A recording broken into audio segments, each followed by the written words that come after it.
Salut, c'est Sopran Baba, on est sur Rap Elite. Une grosse dédicace à vous, depuis le temps que vous avez commencé jusqu'à là, voilà, on est là. Dans les quartiers, les blocs, les HLM, mis de côté les résidences, les quartiers UP, les 205, les ODTT, où sont les plaques, les blancs, les jaunes, les verts, les rouges et les gris, loin des amalgames politiques, bienvenue en cosmopolitanie. Oui. Et d'ailleurs, il y a un moment donné, dans le même titre, tu dis « Les artifices du showbiz ne collent pas à mes principes. Il faudrait que je fasse le voyou pour plaire à des journalistes, donc fuck you. Je dis ça avec enthousiasme, je ne ferai pas la caricature de tous vos fantasmes. » Et dans une interview en 2011, par rapport à ton album Le Corbeau, il me semble, tu disais que c'est vrai qu'on t'invitait pas forcément sur les plateaux télé parce que t'avais pas fait de prison, parce que t'avais pas vendu de drogue, que t'avais pas peut-être ce côté personnage, le fantasme du voyou, t'avais pas ça dans ta personnalité et qu'on t'invitait pas. Donc est-ce que ça a changé depuis ou pas du tout? Ça n'a pas changé. Donc toi par exemple, si on ne voit pas, je sais pas, je dis n'importe quoi, hein, au grand journal de Canal+, ou touche pas à mon poste sur Direct. Touche pas à mon poste, c'est pas pareil. C'est accessible encore, mais quel média, pas forcément sans citer des noms, mais quel média, c'est des TV, c'est plutôt des médias à consonance politique? Je te dis la vérité, aujourd'hui, avec du recul, je pense que c'est général. Parce que même dans le rap, des gens qui disent que par exemple, ouais, le rap c'est perdu parce que maintenant ça ne parle que de flingue, de drogue et tout ça, ces personnes-là fantasment sur ces rappeurs qui font ça. Même si au début, à la base, ils disent le vrai rap c'était un message de paix ou c'était un truc avec un truc pour les jeunes, nanani. En fait, ça fait fantasmer tout le monde, comme tout le monde fantasme sur Tony Montana, alors qu'à la fin il meurt, mais bon, c'est comme ça. Et c'est vrai que dans les télés généralistes, souvent, l'image du rappeur, un rappeur, c'est méchant. Un rappeur, la caricature du rappeur, même s'il y a un rappeur qui a un texte intelligent, on va dire que tu n'es pas un rappeur.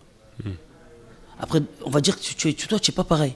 Mais un rappeur, ça doit être méchant, ça doit être violent, ça doit être démago, ça doit être tous ces trucs-là. Ça doit avoir le concept du voyou.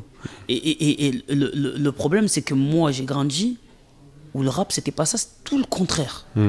Donc après, aujourd'hui, je me dis, bon, merde, moi, j'ai pas cette attitude-là depuis le début de ma carrière. J'ai toujours été... salut. J'ai toujours été un rappeur, j'ai toujours été le contraire des clichés du rap. Ça veut dire j'ai toujours souri, j'ai toujours été un rappeur-chanteur, j'ai toujours été le mec qui arrivait quand on me voyait dans les interviews, les gens disaient ah mais il est sympa. Et je dis mais pourquoi, je suis un mec normal.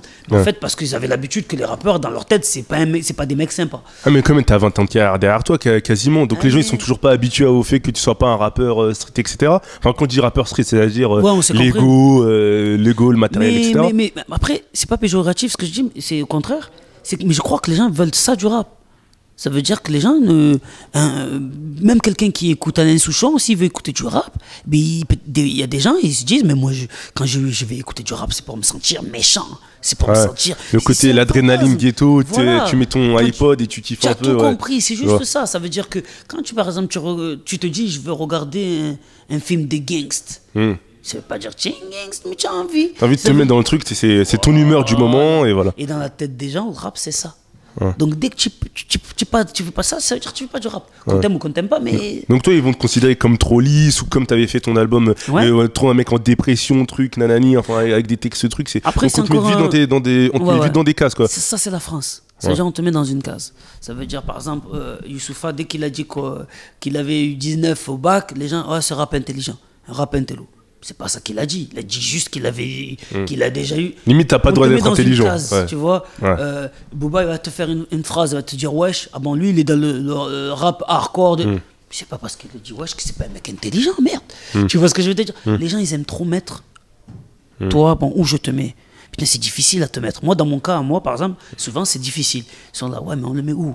Parce que quand il veut kicker, il kick. Mais quand il chante, il chante. Quand il est là, il fait des hits. Mais des fois, il fait des morceaux.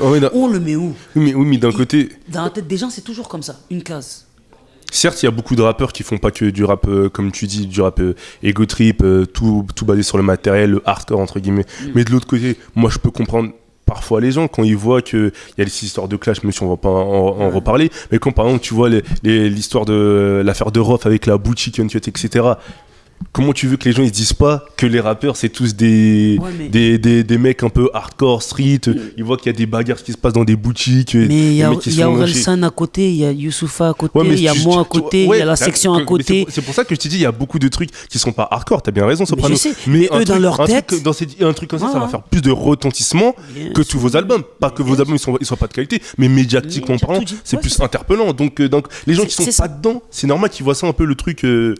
En mode, ah mais en fait c'est tous des racailles de merde. Mais moi je suis méchant sur ça. Ça veut dire que c'est comme, je vais être hardcore dans ce que je vais dire. C'est comme si par exemple, il y a un mec, c'est un rebeu. Je vais te dire le truc bateau. Hein. Un rebeu, il est là, il travaille comme un fou et tout. Dans un magasin, dans une société, depuis des années, il monte des échelons et tout.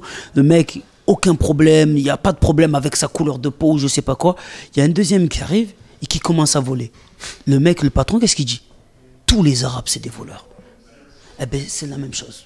Ça veut dire que les gens, dès qu'on va nous... Il y a un côté qui construit, dès qu'il y en a un qui détruit une porte, eh bien, l'autre, il a détruit toute la maison. Tu vois, sans faire exprès, il a détruit toute une maison. C'est ça le problème. C'est ça le problème. Ça veut dire qu'à un moment donné, les gens, ils veulent tellement mettre les gens dans des cases, tu vois, de leur rap, qu'à un moment donné, si tu n'es pas un rappeur méchant, tu n'es pas un rappeur. Tu vois ce que je veux te dire? Et attention, comme ça tu comprends mon truc, dans le sens inverse c'est pareil. Ça veut dire que par exemple un mec comme moi, quand on écoute mon disque, il y a 50% de morceaux chantés, 50% de morceaux rap. Et encore je crois qu'il y en a plus de morceaux chantés. À un moment donné, je rejoins Caris dans une interview où il disait quand on dit que tel ou tel morceau c'est du rap, il n'était pas d'accord, je suis d'accord avec lui. Parce que dans le sens où quand moi je fais un morceau comme dans l'album, pour les gens qui veulent découvrir un morceau comme Mélancolie, ce n'est pas du rap. Ouais, bien sûr, c'est de la musique urbaine, ce n'est pas du rap. Quand il y a des gens qui disent ouais c'est un rappeur, mais non, quand je fais ce morceau, je suis pas un rappeur. T'es un artiste quoi. Je suis un artiste, je suis pas un rappeur. Ou sinon si moi je suis un rappeur quand je fais ça, ou quand Gims il fait Zombie, ah, ça veut dire il a raison. Ça veut dire que eux ils font du rap spé, alors que eux ils font du rap. Tu vois, c'est compliqué parce que tellement les gens ils veulent le mettre dans des cases que le problème c'est qu'on n'arrive plus à différencier. D'un côté, les gens ils veulent le mettre dans des cases, mais peut-être parce que ça leur paraît naturel. C'est-à-dire qu'il y a des fois les artistes, vous avez besoin d'un positionnement. Par exemple, je sais pas, un Booba il va pas faire ce que toi tu fais. Mais oui. Enfin, il peut le faire. Comme moi, je peux pas. Voilà, exactement. Donc c'est pour ça peut-être que les gens ils ont besoin d'être rassurés, de vous mettre dans des cases. Lui c'est ça. Quand j'écoute, comme quand tu regardes, je sais pas, des séries comme t'as dit, The Wire, quand tu regardes, je sais pas, regarder House of Cards, tu sais, c'est des profils différents, tu vois. Donc c'est peut-être pas la volonté propre des gens de vous mettre dans des cas, c'est logique. Moi le problème c'est pas pas sur du moi le truc c'est pas le problème c'est pas le fait de me mettre dans une case, c'est le fait de faire une grande case et faire plein de cases à l'intérieur. Ça veut dire que par exemple comme je t'ai dit tout à l'heure, je ne juge pas Ousni, c'est ses histoires, il est comme il est, y a pas de problème, mais quand il rentre dans le magasin et qu'il fait ce qu'il fait, ça casse la baraque à tout le monde. Mais quand toi tu vois ça, quand moi je rentre à comment ça s'appelle à Sing Off, ça change rien du tout, ça change que pour Soprano, mais ça change pas pour le reste. Tu vois ce que je veux te dire? Et ça veut dire que c'est à double, c'est à mais quoi quand tu vois ça, parce que Ousni je pense que il est proche de toi quand même. Quand tu vois ça, est-ce que tu te dis je vais lui passer un coup de fil, je vais dire mais qu'est-ce que t'as fait, enfin qu'est-ce que t'en as pensé toi quand t'as vu ça? C'est de l'impulsivité. C'est de l'impulsivité, c'est comme ça. Tu vois, à un moment donné, je pense que on est tous, même moi qui est gentil et bisounours, je suis un mec de quartier un peu, des fois il y a des trucs qui montent, après ça se gère, des fois on les gère d'une manière différente, après ça veut pas dire que ça justifie, mais... Et en tout cas pour toi ça casse la baraque comme tu dis, enfin ça détériore l'image générale. J'étais le meilleur exemple, hein. Comme j'ai dit encore, c'est pas pour, je ne juge pas Ousni, tout le monde il est comme il est, tout le monde il a ses caractères, c'est aucun rapport avec ça, c'est juste les gens en fait. Moi je pointe surtout les gens. Par exemple moi quand je sors mon livre une semaine avant, comment ça s'appelle, je vais pour sortir mon livre, je vais faire la promo, il y a des télés qui m'appellent pour pouvoir faire pour faire la promo du livre. Ils n'ont pas lu le livre encore, mais ils sont en train de le recevoir. On cale une date, c'est bon, la date c'est super, on veut accueillir Soprano pour le livre et tout. C'est une super image que ça va donner aux jeunes, nanani, nanana. Au début, c'est ça, les grandes phrases. Et qu'après, il y a l'histoire du magasin. et qu'après d'un coup on reçoit le jour même des coups de fil, dire ah non on annule Soprano, une télé, 2 télés, 3 télés, 4 télés, non on veut plus de rappeurs. C'est le mot rappeur. Moi, c'est les gens le problème. Je reviens sur l'histoire que je t'ai racontée du rebeu qui travaille pendant 10 ans d'un côté, qui n'emmerde personne, et qu'il y en a un qui arrive. Les gens, ils mélangent tout. En fait, moi, je trouve que c'est du racisme presque. En fait, d'un côté, l'idée, c'est quoi? C'est quoi le plus grave? C'est que lui, il part en coup d'impulsivité dans la boutique et qui est lynche un jeune. Attention, ah bah, ouais, on parle pas mais pour tout le monde. Justement, à quel niveau ça se trouve le problème? C'est qu'eux qui ont peur et qui sont qui se disent après non, laisse tomber les rappeurs, ou plutôt lui qui pète un plomb. Enfin, j'ai envie de te dire que c'est lui tout seul. Ouais, il a pas pris le rap, exactement. Mais de l'autre côté, eux qui connaissent pas, qui sont un peu frileux sur le truc, qui se disent oh les rappeurs. Oh. Est-ce que mais c'est pareil pour le racisme. Ouais. C'est pareil, je le connais pas, mon voisin il est noir, nanani, nanana, je sais pas. C'est du racisme, on appelle ça du racisme. Limite, tu dis laissez-moi ma chance, moi c'est même pas, laissez-moi. C'est pour ça que cette phrase de mon couplet, c'est même, aujourd'hui je suis au stade, c'est même pas laissez-moi ma chance, c'est fuck you. Ça veut dire moi je suis comme ça. Ça veut dire pour vous plaire, je ferai pas le voyou, je mettrai pas des armes dans les clips, je ferai pas. Non.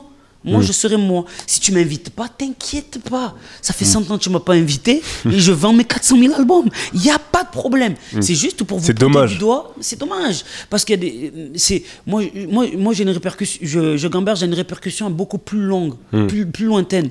C'est que c'est les jeunes qui écoutent. Et quand les jeunes, ils voient... et comme ça, je fais pas une différence entre rap gangsta, rap polisson, rap... Quand il y a des jeunes qui voient des rappeurs qu'ils écoutent à la télé, ça leur donne de la force, ils se sentent encore un peu plus intégrés au pays.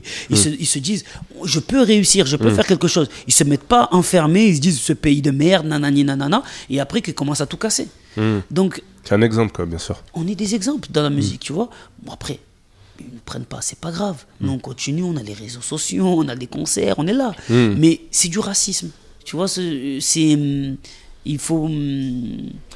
C'est vraiment c'est juste les mentalités les mentalités doivent évoluer sur ce point-là, dans tous les sens, que ce soit dans la musique ou dans le truc. Mais même moi, des fois il y a des trucs, je suis un couillon, j'ai encore des trucs de culturels qui me bloquent dans certains trucs.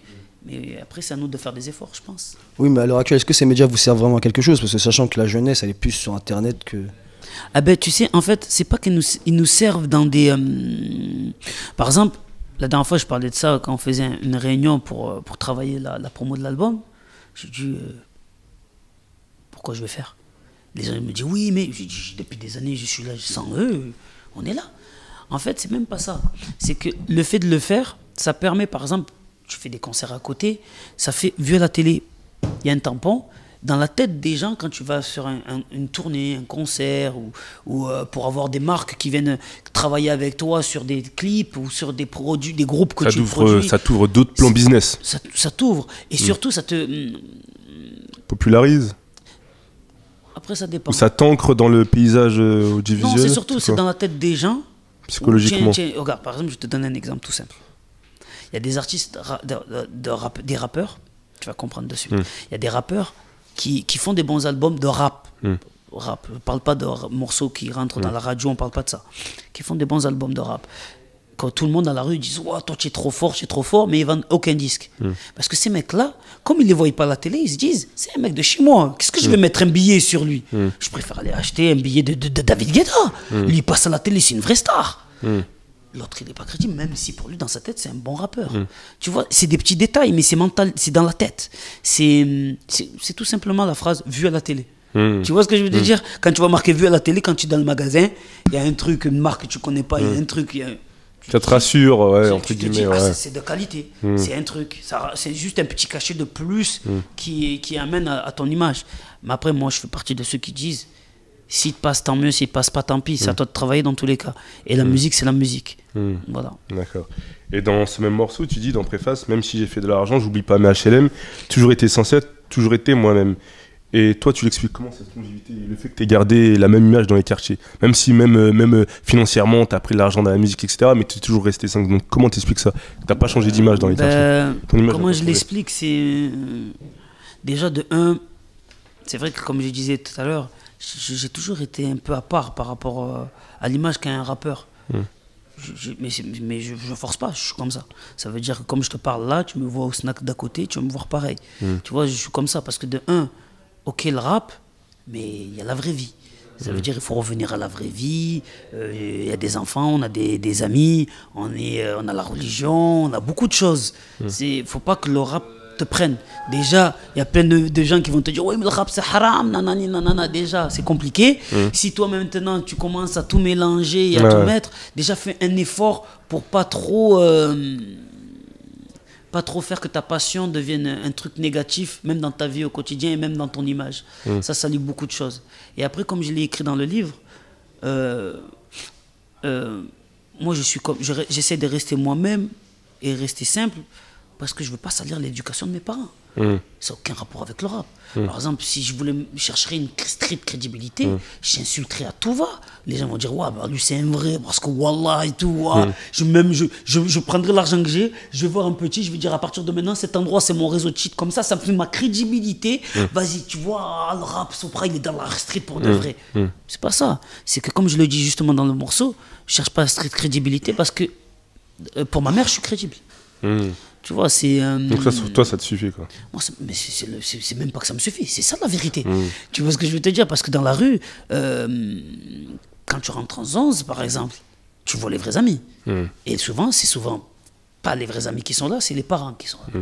Tu vois, c'est des petits détails, mais c'est la vraie vie. C'est la vraie vie. Voilà, et moi j'essaie de faire la différence entre le rap et la vraie vie. C'est ma vie. Moi, je sais que ça peut s'arrêter demain. On est là, tout le monde, il va te dire « Ouais, Soprano !» Demain, ça s'arrête. Donc, j'essaie de prendre du recul et d'être en accord avec ce que je suis et mes idées, quoi.